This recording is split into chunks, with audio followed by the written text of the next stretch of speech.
வயலோ வயலோ வயலோ செழிக்க வாழ்வு தந்தானே, வயலோ வாழ்வு தந்தானே. அட பொன்னா விளையோ பூமிக்கு நல்ல விவரம் தந்தானே, உழவனின் உறவா வந்தானே.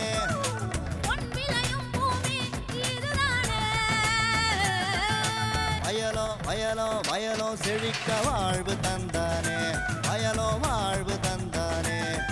அட பொன்னா விளையோ பூமிக்கு நல்ல விவரம் தந்தானே, உழவனின் உறவா வந்தானே. தந்தன தந்தன தன தந்தானே, மண்வள பொங்கிட துணை வந்தானே. தந்தன தந்தன தன தந்தானே, மண்வள பொங்கிட துணை வந்தானே. வேளாண் பெருமக்களுக்கு அன்பு வணக்கம். இன்றைய பொன் விளையும் பூமி நிகழ்ச்சியில் முதலில் வருவது வேளாண் செய்திகள், வேளாண் ஆலோசனை நேரம், வேளாண் சந்தை நிலவரம், வேளாண் வானிலை, வேளாண் தொழில்நுட்பம். இன்றைய வேளாண் தொழில்நுட்ப பகுதியில் வெள்ளாடுகளை தாக்கும் முக்கிய நுண்ணுயிரி நோய்களும் பின்பற்ற வேண்டிய வருடாந்திர தடுப்பூசி அட்டவணையும் குறித்து விரிவாக விவரிக்கின்றார் தஞ்சாவூர் மாவட்டம் ஒரத்தநாடு கால்நடை மருத்துவ கல்லூரி மற்றும் ஆராய்ச்சி நிலைய கால்நடை பொது சுகாதாரம் மற்றும் நோய் நிகழ்வியல் துறையின் உதவி பேராசிரியர் டாக்டர் பி பூவராஜன் அவர்கள். இனி தொடர்வது வேளாண் செய்திகள்.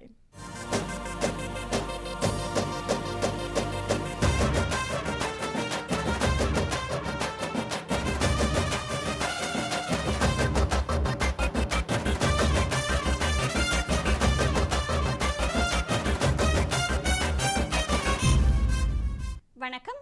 வேளாண் செய்திகள். முதலில் வருவது மாத்தி யோசிச்சேங்க. ஒருங்கிணைந்த நீர்வடி பகுதி மேலாண்மை திட்டத்தினால் பயனடைந்த திருநெல்வேலி மாவட்டம் பனையங்குறிச்சி கிராம வேளாண்மையாளர் பி காந்தி அவர்கள் தரும் தகவல்கள். வேளாண் ஆலோசனை நேரத்தில் கோயம்புத்தூர் தமிழ்நாடு வேளாண்மை பல்கலைக்கழகம் வழங்கும் வேளாண் மண்டலங்களுக்கான வேளாண் அறிவிக்கை. தொடரும் வேளாண் ஆலோசனை நேரத்தில் இன்றைய தாவர பகுதியில் மல்லிகை.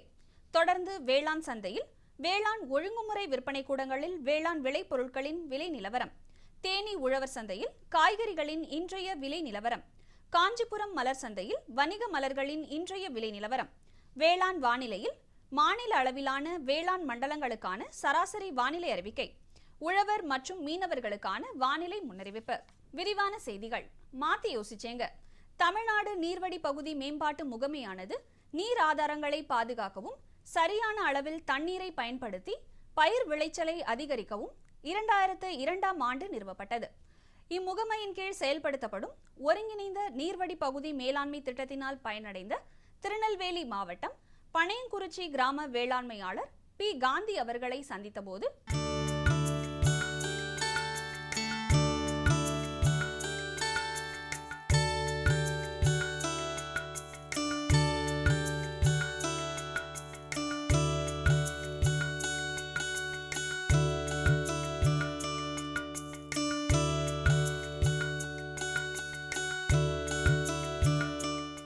இங்கே நான் ஒரு 10 வருஷமாக விவசாயம் பண்ணிகிட்ருக்கேங்க. அதில் முன்னால் இது தரிசு இடமா இதே மாதிரி காடுகளாக தான் இருந்துச்சு. அதுக்கப்புறம் மழை வரும்போது மட்டும் நெல் பயிர் நடுவோம். அதுக்கப்புறம் வெறும் இடம் தரிசாக தான் கிடக்கும். நம்ம நீர்வழி மேம்பாட்டு முகமை அந்த ஆஃபீஸில் போய் நாங்கள் கான்டாக்ட் பண்ணோம்.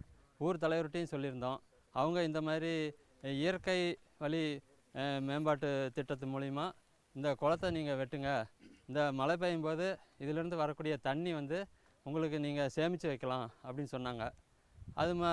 அவங்க சொன்னதுபடி நாங்கள் அந்த ஆஃபீஸில் சொன்னோம். அவங்க 50 மீட்டர் நீளமும் 30 மீட்டர் அகலமும் 1.5 மீட்டர் ஆழத்துலேயும் ஒரு குளம் வெட்டி கொடுத்தாங்க. அது எப்படின்னா எங்களை 10,000 ரூபா, அதாவது 10% டெபாசிட் பண்ணி கொடுக்க சொன்னாங்க. இதனோட எஸ்டிமேட் 1 லட்ச ரூபா எஸ்டிமேட்டுங்க. நல்லா அருமையாக செஞ்சு கொடுத்தாங்க. மழை பெய்யும்போது இதில் ஒவ்வொரு தடவையும் மழை பெய்யும்போது இதில் தண்ணி தேங்கும். அப்போ என்ன ஆகுனா, இந்த பக்கத்தில் எனக்கு ஒரு கிணறு இருக்குங்க. அந்த கிணத்துல நீர்மட்டம் மேலே ஏறிக்கிட்டே இருந்ததுங்க. இதுக்கு முன்னால் மே மாதத்துலேயே இந்த கிணத்துல தண்ணி சுத்தமாக கீழே போயிருங்க, தண்ணியே இல்லாமல் இருக்கும். அதுக்கு பிறகு கிணத்துல இருந்து விவசாயம் பண்ணக்கூடிய அளவுக்கு தண்ணி இல்லாமல் இருந்தது. இப்போ இந்த குட்டை அமைச்ச பிறகு மழை தண்ணி இதில் நிறைய பெருகினதுனால இன்னமும் இப்போ ஜூன், ஜூலை, ஆகஸ்ட் வரைக்கும் இந்த கிணத்துல நீர்மட்டம் மேலேயே இருக்குங்க. இதனால் நான் விவசாயம் மேற்கொண்டு நெல் பயிருக்கு அடுத்தது காய்கறி, சிறுகிழங்கு, வேறு நிறையா பயிர்கள் செஞ்சு இதிலேருந்து வருமானம் என்னால் எடுக்க முடிஞ்சுதுங்க. எப்போல்லாம் கோடை மழை பெஞ்சாலும் இதில் வந்து தண்ணி தேங்கி நிற்குங்க. இதிலேருந்து பம்ப் பண்ணி டைரெக்டாகவும் விவசாயம் பண்ண முடிஞ்சுது. இதிலேருந்து கிணத்துல நீர்மட்டம் உயர்றதுனால அந்த தண்ணியை உபயோகப்படுத்தியும் நான் வந்து விவசாயம் பண்ண முடிஞ்சுதுங்க. மேலும் இந்த பண்ணைக்குட்டையில் வந்து எனக்கு வந்து மீன்கள் வந்து கட்லா, ரோகு, மிர்கால் இந்த மாதிரி ரகங்கள் மீன்கள் எனக்கு கொடுத்தாங்க. அந்த மீன்கள் வந்து 2000 குஞ்சுகள் வரைக்கும் எனக்கு கொடுத்தாங்க. அதில் வந்து எனக்கு கடைசியாக என்னோடய சொந்த உபயோகத்துக்கு போக 200-300 கிலோ வரைக்கும் இதிலேருந்து நான் பிடித்து பக்கத்தில் உள்ள கிராமங்களுக்கு நான் வந்து கிலோ 100 ரூபாங்கிற மேனிக்கு கொடுத்ததுனால எனக்கு உபரியாக ஒரு 30,000 ரூபா வரைக்கும் வருமானம் கிடச்சிருக்குங்க. நான் வந்து விவசாயத்துறை தான் பண்ணியிருக்கேங்க, அக்ரி படிச்சிருக்கேங்க. இதுக்கு முன்னால் ஒரு 15 வருஷம் அதாவது சர்க்கரை ஆலையில் வேலை பார்த்துட்டு இருந்தாங்க. இப்போ இங்கே வந்து இடங்கள் வாங்கி விவசாயம் பண்ணிகிட்டு இருக்கும்போது அதிகாரிகளோட ஒத்துழைப்பால் எனக்கு நல்ல வருமானமும் கிடைச்சிட்டு இருக்குங்க. மேலும் விவரங்கள் பெற வேளாண்மையாளர் பி. காந்தி அவர்களை 096562342 என்ற கைபேசி எண்ணில் தொடர்பு கொள்ளலாம். இனி தொடர்வது வேளாண் ஆலோசனை நேரம்.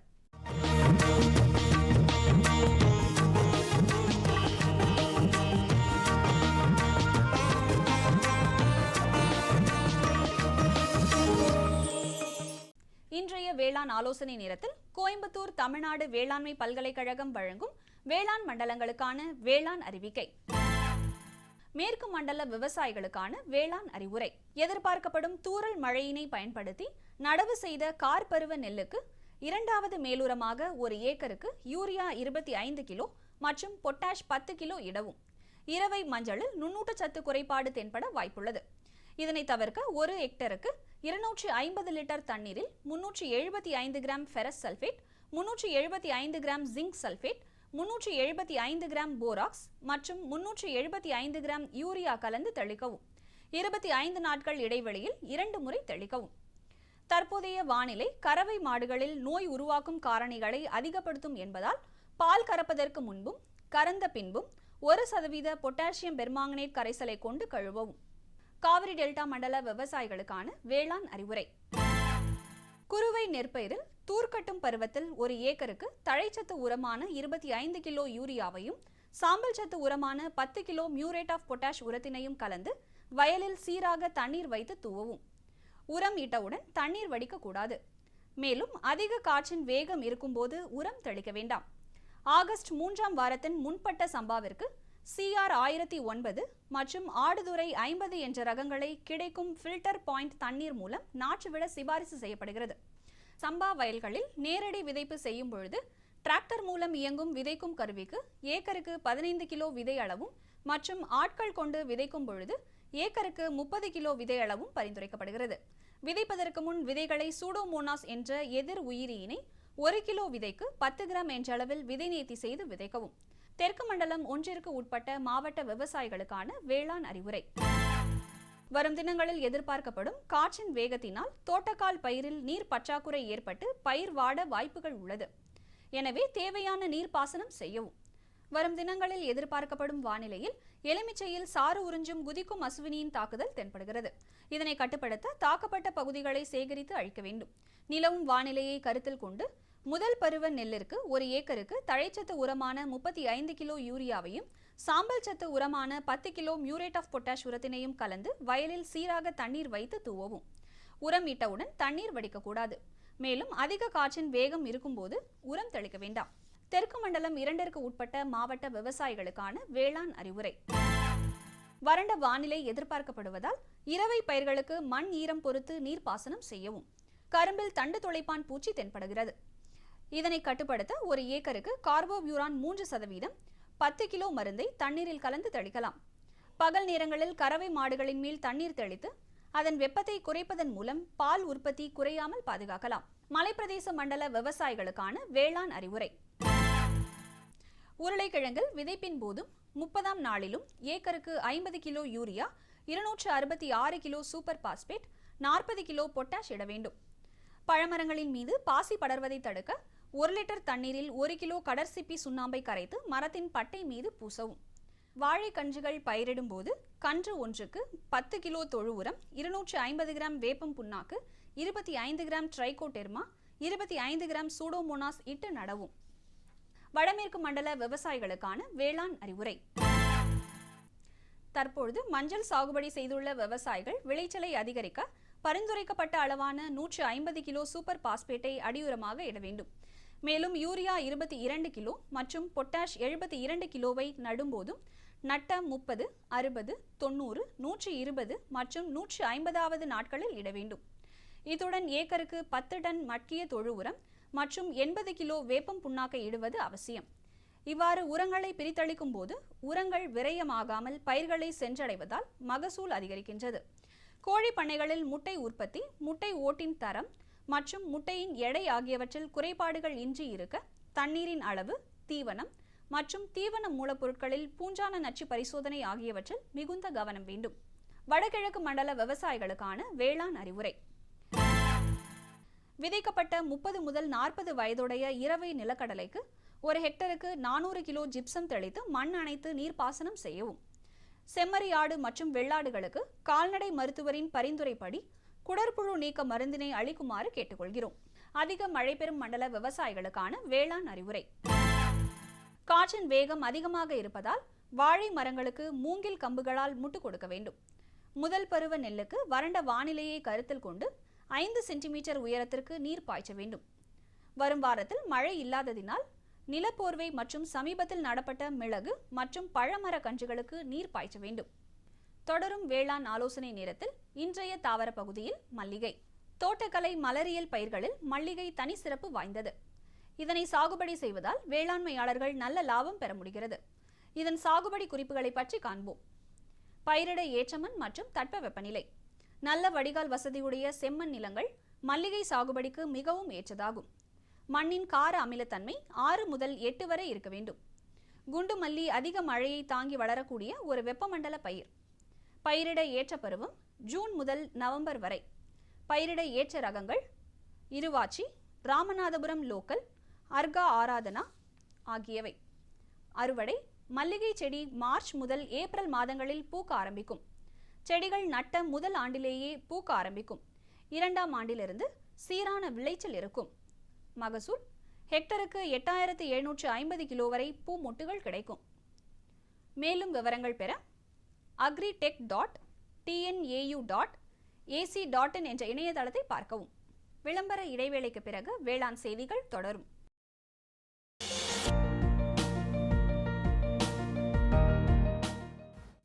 வேம்பு கலந்த யூரியா. சிறந்த உற்பத்திக்காக வேம்பு கலந்த யூரியா நம் நாட்டிலேயே 70 லட்சம் டன்னாக அதிகரிக்க 6 ஆலைகள் சீரமைக்கப்படுகின்றன. FCIL-இன் கோரக்பூர், சித்ரி, தல்ச்சர் மற்றும் ராமகுண்டம் ஆலைகள், HFCL-இன் பரௌனி மற்றும் BVFCL-இன் நாமருல் போர்ட் ஆகியன. பழம் நழுவி பாலில் விழுந்தது போல இப்பொழுது நம் நாட்டிலேயே வேம்பு கலந்த யூரியா உற்பத்தி செய்யப்படும். இதனால் விவசாயிகளுக்கு நன்மையே விளையும். 10% வரை தானிய உற்பத்தி அதிகரிக்கும். மண்ணில் 10 to 15% நைட்ரஜன் திறன் அதிகரிக்கும். சிறந்த உற்பத்திக்கு வேம்பு கலந்த யூரியா.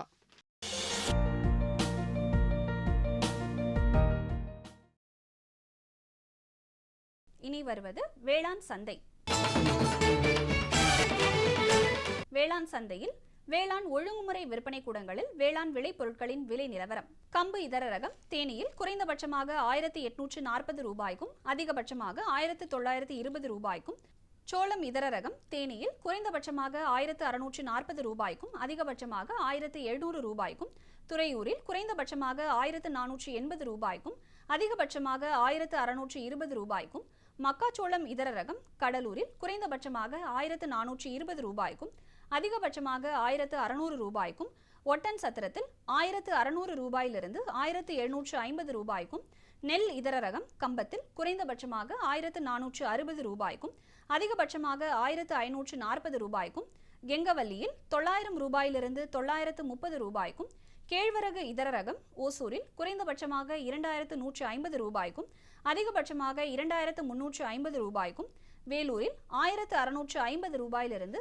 1889 ரூபாய்க்கும், டிவி கம்பு இதர ரகம் திண்டிவனத்தில் குறைந்தபட்சமாக 1640 ரூபாய்க்கும் அதிகபட்சமாக 2609 ரூபாய்க்கும், விழுப்புரத்தில் 1589 ரூபாயிலிருந்து 2690 ரூபாய்க்கும், பருத்தி இதர ரகம் திண்டுக்கல்லில் குறைந்தபட்சமாக 4800 ரூபாய்க்கும் அதிகபட்சமாக 5200 ரூபாய்க்கும், தேனியில் 5300 ரூபாயிலிருந்து 5500 ரூபாய்க்கும், புளி தருமபுரியில் குறைந்தபட்சமாக 5000 ரூபாய்க்கும் அதிகபட்சமாக 5200 ரூபாய்க்கும், பாப்பாரப்பட்டியில் 4900 ரூபாயிலிருந்து 5100 ரூபாய்க்கும், தேங்காய் இதர ரகம் அன்னூரில் குறைந்தபட்சமாக 1300 ரூபாய்க்கும் அதிகபட்சமாக 1500 ரூபாய்க்கும், கம்பத்தில் 500 ரூபாயிலிருந்து 600 ரூபாய்க்கும், மஞ்சள் விரலி கரூரில் குறைந்தபட்சமாக 7600 ரூபாய்க்கும் அதிகபட்சமாக 7800 ரூபாய்க்கும், சேலத்தில் 7650 ரூபாயிலிருந்து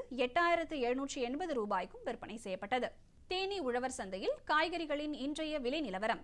கத்தரிக்காய் 1 கிலோ 11 ரூபாய்க்கும், வெண்டைக்காய் 1 கிலோ 13 ரூபாய்க்கும், அவரைக்காய் 1 கிலோ 30 ரூபாய்க்கும், சின்ன வெங்காயம் 1 கிலோ 15 ரூபாய்க்கும், பெரிய வெங்காயம் 1 கிலோ 18 ரூபாய்க்கும், தக்காளி 1 கிலோ 8 ரூபாய்க்கும், கருவேப்பிலை 1 கிலோ 18 ரூபாய்க்கும், கொத்தமல்லி 1 கிலோ 25 ரூபாய்க்கும், புதினா 1 கிலோ 30 ரூபாய்க்கும் விற்பனை செய்யப்பட்டது.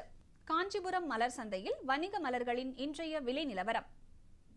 கத்தரி ரோஸ் 20 பூக்களை கொண்ட ஒரு பாக்கெட்டின் விலை 80 ரூபாய்க்கும், மல்லிகை 1 கிலோ 300 ரூபாய்க்கும், முல்லை 1 கிலோ 250 ரூபாய்க்கும், கனகாம்பரம் 1 கிலோ 500 ரூபாய்க்கும், செண்டுமல்லி 1 கிலோ 15 ரூபாய்க்கும், பட்டன் ரோஸ் 1 கிலோ 60 ரூபாய்க்கும், துளசி 1 கிலோ 50 ரூபாய்க்கும், சம்பங்கி 1 கிலோ 100 ரூபாய்க்கும், அரளி 1 கிலோ 50 ரூபாய்க்கும், சாமந்தி 1 கிலோ 50 ரூபாய்க்கும், காக்கடா 1 கிலோ 100 ரூபாய்க்கும், கோழி கொண்டைப்பூ 1 கிலோ 20 ரூபாய்க்கும், விரிச்சிப்பூ 1 கிலோ 150 ரூபாய்க்கும் விற்பனை செய்யப்பட்டது. இனி வருவது வேளாண் வானிலை.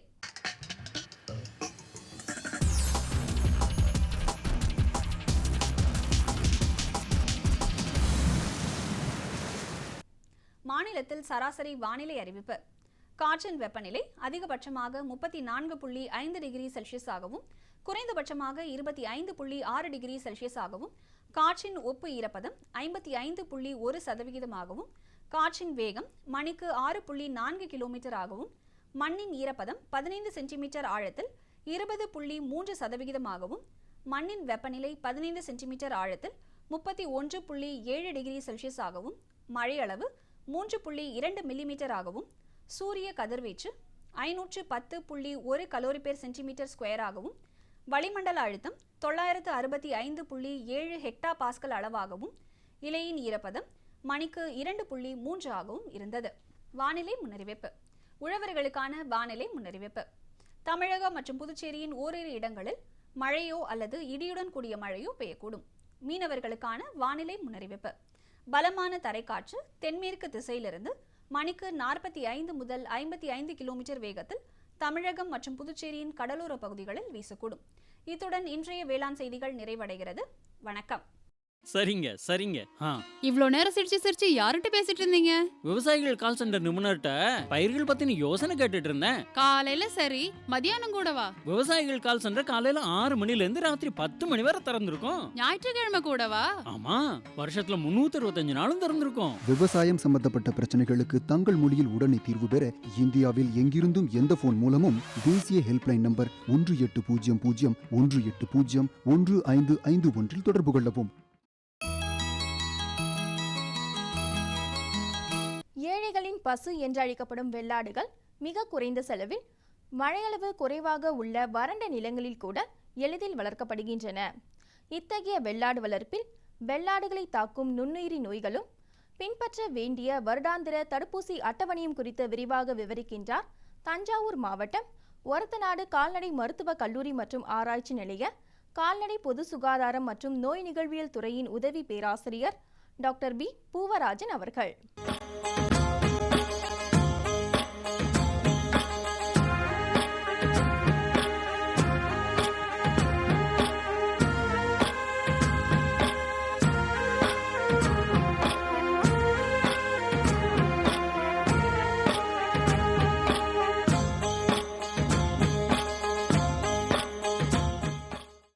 இன்று விவசாய பெருமக்கள் உங்களுக்கு வெள்ளாடுகளில் முக்கியமாக வெள்ளாடு ஏழைகளின் பசுன்னு சொல்கிறோம். நம்ம கிராமத்தில் நடமாடும் பெட்டகமாக இருக்கிறதுல அதுக்கு மறுப்பு சொல்கிறதுக்கு யாரும் கிடையாது. ஆனால் அந்த ஆடு வளர்ப்பில் முக்கியமான சில நோய்கள் தாக்குது. அந்த தாக்குற நோய்களை வருடாந்திரம் தடுப்பூசி போடணுங்கிறது விவசாயிகளுக்கு சரிவர தெரியறதில்ல. அந்தந்த நேரத்தில் நோய் வரும்போது தடுப்பூசி போடுறாங்களே தவிர, வருஷத்துக்கு நம்ம எப்படி குழந்தைங்களுக்கு ஒரு கால அட்டவணை வச்சிருக்கிற மாதிரி தடுப்பூசி அட்டவணை கண்டிப்பாக இப்போ நான் உங்களுக்கு அதை பற்றி சொல்ல போகிறேன். முக்கியமான நோய்கள் தான். ஏன்னா இந்த நோய்கள் வந்துச்சுன்னா இந்த ஆடு இழப்பு ரொம்ப அதிகமாகுது. கிட்டத்தட்ட ஒரு குட்டி இறந்துச்சுன்னா ஒரு ஆட்டிலேருந்து வருடத்திற்கு 2 குட்டிகள் சராசரியாக கிடைக்கும்போது நம்மளுக்கு 4000லேருந்து 5000 ரூபா இழப்பு ஏற்படுது. அந்த இழப்பை தடுக்கிறதுக்கு இந்த நோய்களுக்கான தடுப்பூசியை கண்டிப்பாக நீங்கள் பின்பற்றணும். முக்கியமாக இந்த சில 4 நோய்கள் இன்றைக்கி சொல்ல போகிறோம். முதல் நோய் துள்ளுமாறி நோய். மழை காலத்துக்கு முன்னாடி, ஒரு மழை காலத்துக்கு முன்னாடி பார்த்தீங்கன்னா லேசாக ஒரு மழை பெஞ்சு விட்டுச்சுன்னா சூடு கலப்பின மாதிரி இருக்கும். அந்த புல்லை மேய்ஞ்சிச்சுன்னா கண்டிப்பாக இந்த ஆடுகளுக்கு இந்த நோய் வரும். இந்த துள்ளுமாறி நோய்ங்கிறது வயிறு உப்பி திடீர்னு இந்த வயிற்று வலி வந்தால் எப்படி கத்துமோ அது துள்ளி குதித்து இறக்கறதுனால அந்த நோய் துள்ளுமாறின்னு வந்தது. அதற்கு முக்கியமான அறிகுறி பார்த்தீங்கன்னா ஒரு கழிச்சல். அந்த கழிச்சல் பார்த்தீங்கன்னா பயங்கர துர்நாற்றத்தோடு இருக்கும். அந்த துர்நாற்றத்தோடு அந்த கழிச்சல் வரும்போது முகம் வீங்கின மாதிரி இருக்கும். அதனால் என்னென்னா இந்த கிராமத்தில் வளர்க்குற ஆடுகளுக்கு அந்த அக்டோபருக்கு முதல் மாதம், அதாவது செப்டம்பர் மாதத்துலேயே இந்த தடுப்பூசியை, துள்ளுமாறி நோய் தடுப்பூசியை கண்டிப்பாக போட்டாகணும். அது போடாமல் விட்டிங்கன்னா 1 வயசு கீழே உள்ள குட்டிகள் பிழைப்பது ரொம்ப கஷ்டம். இரண்டாவது முக்கியமான நோய் அடைப்பான் நோய். அடைப்பான்ங்கிறது ஆங்கிலத்தில் ஆந்த்ராக்ஸும்பாங்க. அடைப்பான் நோய் மட்டும் நம்மளுக்கு ஆடுகள்லேருந்து மனிதனுக்கு நேரடியாக பரவக்கூடிய நோயின்னே சொல்லலாம். இது ஏன் அடைப்பான்னு சொல்கிறோம்னா, அப்படியே நேராக முக்கியமான நம்ம இது இருக்குது பாருங்கள், நுரையீரல், இதயம், இதெல்லாம் உடனே தாக்கி உடனே இறந்து போயிடும். இந்த நோய் வருடத்துக்கு ஒரு முறை, எண்டமிக்னு சொல்லுவோம், வருடத்துக்கு ஒரு முறை நோக்கிளர்ச்சி ஏற்படும் போது கண்டிப்பாக எல்லா ஆடுகள்லையும் செழுமையான ஆடுகள் திடீர்னு இறந்து போகும். காலையில் போய் கொட்டத்தில் பார்த்தீங்கன்னா 2 ஆடு செத்து கிடக்கும். அது எப்படி சார் கண்டுபிடிக்கும்னா, இறந்த ஆடுகளை பார்த்தீங்கன்னா நாசியில் ரத்தம் இருக்கும், அந்த ரத்தம் உறையாமல் இருக்கும். இது நாங்களே 2-3 இடத்துல நான் சிவகங்கை மாவட்டத்தில் பார்த்துருக்குறேன். அந்த மாதிரி ஆடுகளை, இன்னொன்று அந்த ஆடை அப்படியே புதைச்சிடணும். இந்த ஆடை புதைக்காமல் என்ன பண்ணுறாங்கன்னா அதை அறுத்து உப்பு கண்டம் போடுறது. அப்போ நீங்கள் திறந்தீங்கனாலே அதுலேருந்து ஸ்போர்ஸ்ன்னு சொல்லுவோம், அந்த உயிருள்ள அணுக்கள் வெளியில் வரும்போது அந்த பரவக்கூடிய அந்த பேசிலஸ் ஆந்த்ராசிஸுங்கிற அந்த நுண்ணுயிர் எல்லாருக்கும் பரவக்கூடியது. அதனால் ஆடு வளர்க்குறவங்க இந்த நோய்க்கு கண்டிப்பாக அந்த நோய் கிளறு உள்ள பகுதியில் வருஷத்துக்கு ஒரு தடவை, இது இந்த மாதம் தான் கிடையாது. இப்போ அது எப்படி அக்டோபர் மாதத்தில் வரும், இது பார்த்திங்கன்னா நல்ல வெயில் காலத்துலேயும் வரும், நல்ல மழை காலத்துலேயும் வரும். அதற்காண்டி என்ன சொல்கிறேன்னா, வருடத்துக்கு ஒரு முறை எந்த நோய் கிளறு உள்ள பகுதியில் அந்த கால்நடை மருத்துவரை பார்த்து கண்டிப்பாக வருஷத்துக்கு ஒரு தடவை இந்த தடுப்பூசி போட்டுக்கணும். இந்த அடைப்பான் நோய் ரொம்ப முக்கியமான நோய். இது விலங்குகள்லேருந்து மனிதர்களுக்கு பரவக்கூடிய முக்கிய நோய்களில் தரம் 1ல் பிரித்து வச்சுருக்கிறாங்க. அதனால் கண்டிப்பாக இந்த நோயை இது பண்ணக்கூடாது.